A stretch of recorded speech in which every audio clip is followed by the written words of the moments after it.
Ça fait quand même 3 ans que je suis sur le Free Real World Tour. Seul, on peut se poser des questions, mais souvent on tourne en boucle et parfois on a du mal à désamorcer certaines situations.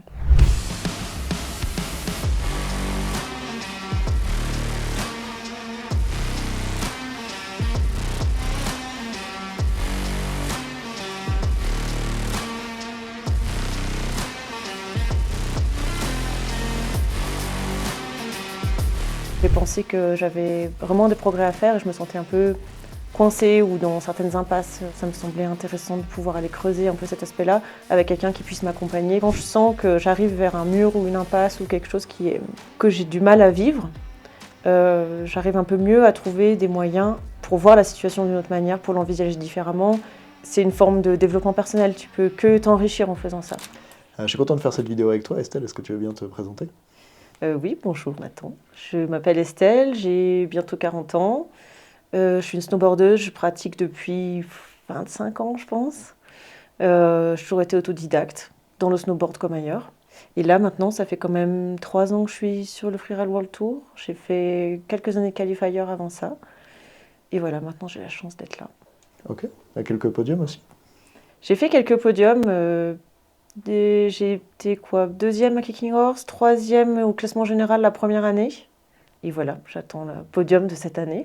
Voilà, Enfin, c'est pas que je l'attends, mais je vais le chercher. je vais le C'est ça que tu chercher, voulais dire. ouais. Ah, C'est le ça que je langage, c'est voulais dire. important. Ok. Donc on travaille tous les deux en préparation mentale, voilà, comme ça vous savez. Ouais. Et en fait, la question que j'ai envie de te poser, c'est c'était quoi la situation pour toi avant qu'on commence à travailler ensemble? Qu'est-ce que tu vivais et qui t'a fait dire bah, je vais chercher un coach mental? Donc en fait, l'année dernière et celle d'avant, depuis que je suis un petit peu sur le tour, ça a quand même augmenté un petit peu le niveau de pression. Et je pense que je me suis sentie pas très très bien dans ma peau, euh, au sujet de la compétition, mais aussi de manière plus globale. Je trouvais que ça avait beaucoup d'impact sur ma vie en termes de stress, de bien-être. Et je me suis aussi sentie un peu éloignée de mon plein potentiel. Donc j'ai cherché des moyens de me rapprocher de ce que je pensais être capable de fournir. Est-ce que tu es d'accord pour donner des exemples concrets? Pour que les gens puissent se dire ah ouais, tiens, moi aussi je vis ça peut-être. Des exemples plus concrets. Quand tu dis bah, il y avait du stress dans ma vie, qu'est-ce qu'il y avait exactement? Comment c'était pour toi la compétition avec ce stress-là? En fait, je trouve que j'étais facilement impactée par soit différents aspects de la compétition, les événements qui pouvaient tourner autour, certains choix. Par exemple, l'année dernière, donc ils ont discriminé la face pour les hommes et les femmes sur la finale de Verbier. Ça m'a vraiment plongée dans pas mal de colère, etc. Je me suis sentie envahie par mes émotions et j'ai pas vraiment su gérer. Enfin, Ouais, ça t'empêche de perfer quand t'es envahi comme ça. ça m'a envahie vraiment. Ok. Et donc c'est aussi des fois des difficultés à gérer ce qui pouvait se passer dans l'environnement ou les contraintes qu'il pouvait y avoir, c'est bien ça? Oui, c'est ça, c'était pouvoir me détacher un petit peu de ce qui ne concerne pas simplement moi et mon snowboard. Est-ce qu'il y a d'autres choses aussi que tu vivais avant et qui t'ont fait dire tiens bah là pour ça serait bien que j'aille me faire coacher? Je pense que je me suis sentie plus autonome sur la partie physique et sportive. Euh, et j'avais cet aspect un peu un peu plus psycho, un peu plus mental, où j'ai pensé que j'avais vraiment des progrès à faire et je me sentais un peu coincée ou dans certaines impasses. Ça me semblait intéressant de pouvoir aller creuser un peu cet aspect-là avec quelqu'un qui puisse m'accompagner parce que seul, on peut se poser des questions, mais souvent on tourne en boucle et parfois on a du mal à désamorcer certaines situations. Ouais, justement, qu'est-ce que ça apporte pour toi? Parce que comme tu as presque 40 ans, Ouais. euh, entre guillemets, tu as déjà un peu vécu, donc tu t'es déjà posé des questions à propos de toi, etc. Ouais. Je pense que tu t'étais même déjà intéressé à la psychologie avant même qu'on commence à travailler ensemble. Qu'est-ce que ça change d'être accompagné par moi, par quelqu'un pour le faire? C'est sûr que ça te donne plus de clés, plus d'outils. Ça permet aussi de sortir un petit peu d'un point de vue que tu t'es construit pendant un certain temps. Donc, tu as des idées, des amis, des gens qui vont alimenter qui tu es. Tu construis ton système de réflexion et parfois tu as du mal à en sortir. Donc, Et c'est quoi le problème de rester dedans, justement? c'est que as construit des choses et puis parfois tu voudrais pouvoir les déconstruire pour les reconstruire autrement. Bon, c'est un peu abstrait de dire ça comme ça, ou un peu bateau, j'en sais rien, mais... J'ai une façon peut-être facile de le dire, tu me dis si ça te parle ou pas. J'ai l'impression que ce que je me fais aussi coacher régulièrement, tu vois, rien que ces derniers mois, c'était 2 fois par mois. Et j'ai l'impression que des fois, quand on est dans sa tête, on imagine le monde d'une certaine façon, on se dit c'est comme ça et pas autrement. On se dit si je fais ceci, il va se passer cela. Et on se raconte plein d'histoires. Et en fait, d'avoir quelqu'un qui te coach, ça te permet de sortir de ce truc-là et de dire ah bah en fait non, il y a une autre solution, il y a une autre manière de voir les choses qui est plus aidante. Ouais. Oui, oui, enfin, c'est réussir à vraiment changer de point de vue pleinement. Pas, enfin, d'aller vraiment à d'aller chercher d'autres points de vue auxquels tu n'aurais pas pensé. Parce que des fois, tu t'essayes de te plonger dans d'autres points de vue. Mais ceux que j'ai pu avoir avec toi, par exemple, c'était vraiment ailleurs, des endroits où, ah tiens, je ne m'étais pas posé cette question-là, je n'avais pas pensé ce truc-là. Oui, oui, c'est, ouais, aussi, ouais. Ouais.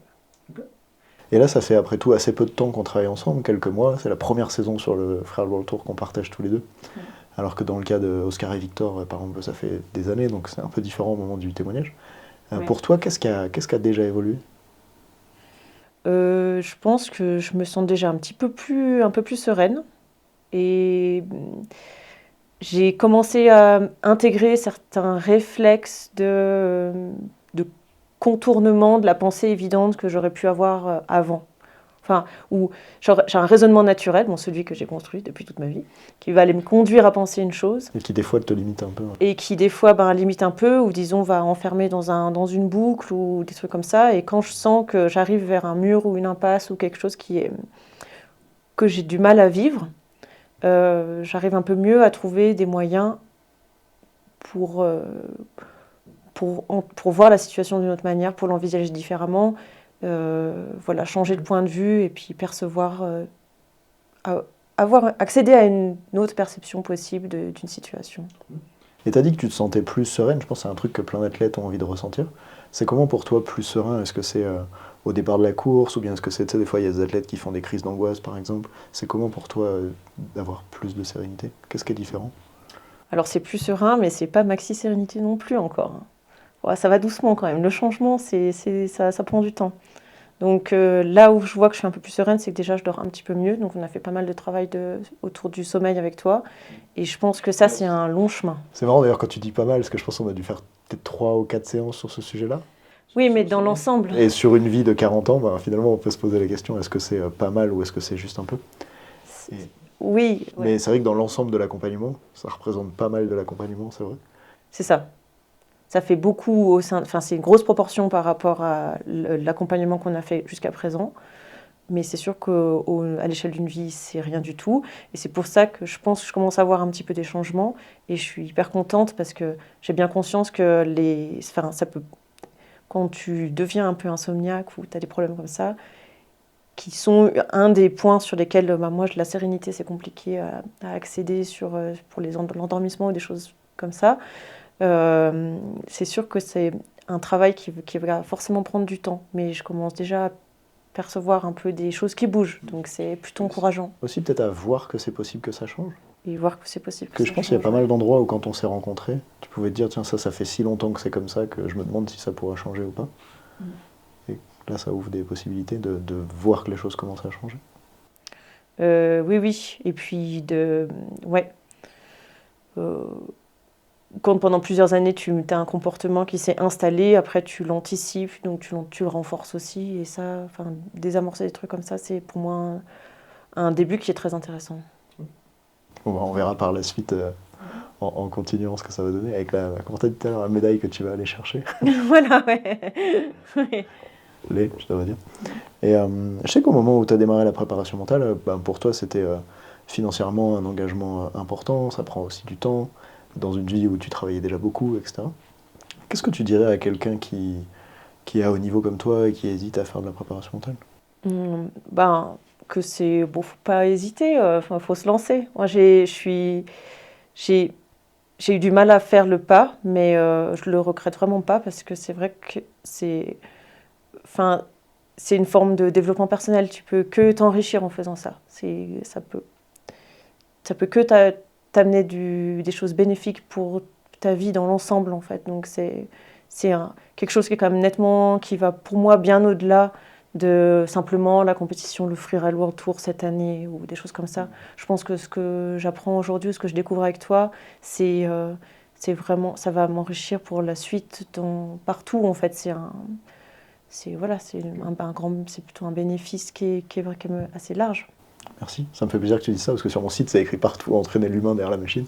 Et je tiens vraiment à ce truc-là, tu vois, au fait que c'est pas juste la snowboardeuse, mais aussi Estelle, l'humain derrière Oui.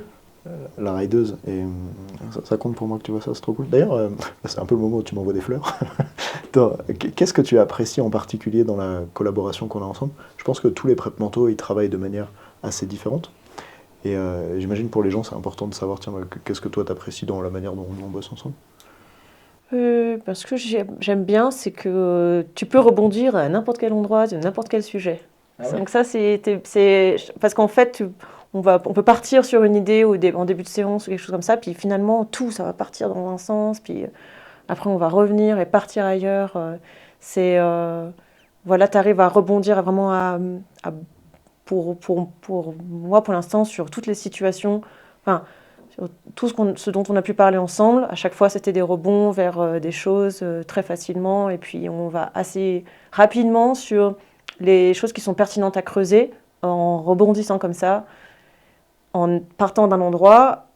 Et voilà, on est retombé souvent sur nos pattes, mais en passant par plein de chemins. Donc ça, c'était plutôt chouette. C'est amusant quand tu le disais au début. Cette variété, quoi.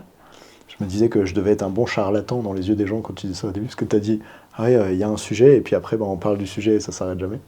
Et en fait, ce que j'entends dans ce que tu dis là, c'est que finalement, toi, tu peux amener différentes choses par rapport à ta vie, et on peut partir dans cette direction-là, et au final, on arrive à faire du lien avec les enjeux que tu as en snowboard, ce que tu as envie de faire évoluer, comme si tous les sujets, ils étaient liés entre eux, et qu'on pouvait partir sur tous ces sujets, c'est ça? Oui, ouais, c'est... Voilà, beaucoup de variété dans ce qui est possible d'aborder, en fait, et toutes les connexions qui peuvent... bien arriver à refaire les connexions entre les choses, ouais. Moi, tu sais, je suis spécialiste des sports extrêmes et sports de glisse. Et je dis aux gens qu'ils devraient choisir un préparateur mental qui est spécialiste de la discipline dans laquelle ils sont. Toi, selon toi, ça apporte quoi ou pas, hein, que je sois spécialiste du snowboard et du freeride? Je sais pas trop répondre à cette question parce que j'ai pas vraiment de recul et puis aussi j'ai pas tellement connu énormément d'autres personnes qui étaient par exemple pas du milieu, je pense qu'il y a un truc un peu classique qui dit ben si t'es pas du milieu alors t'as un œil un peu comme ça naïf entre guillemets sur la pratique elle-même ou décentré qui fait que ça ne concerne pas la pratique et à la fois quelqu'un qui est proche de la pratique va avoir son expérience aussi, donc peut-être une meilleure compréhension de certaines situations. Dans quel moment ça aide, selon toi? Ça aide je pense que ça a aidé quand on a parlé un petit peu des choses qui sont plutôt relatives à la stratégie que tu mets en œuvre sur une saison pour aller chercher des victoires. Mais ouais, la prise de décision aussi. Prise de décision, voilà, sur un peu dire, qu'est-ce que je peux valoriser, comment, trouver un peu sa voie. Donc c'est vrai que c'est, je pense, plus facile d'orienter quelqu'un quand toi-même tu as une meilleure perception du panel des possibles, de ce que vit la personne en fait sur le terrain. Ok, très bien. Merci. Est-ce qu'il y a quelque chose que tu veux ajouter? Non, pas spécialement. Qu'est-ce que tu as envie de dire aux snowboarders qui regardent Eh ben, que la préparation mentale, c'est vraiment très enrichissant pour n'importe qui et que je suis très contente de le faire et j'encourage toute personne qui a envie de faire ça, de se lancer dans une forme de préparation mentale, que ce soit avec des coachs, mais aussi je pense qu'il y a d'autres voies pour le faire et il faut trouver son truc. Trop bien. Merci Estelle. Merci à toi.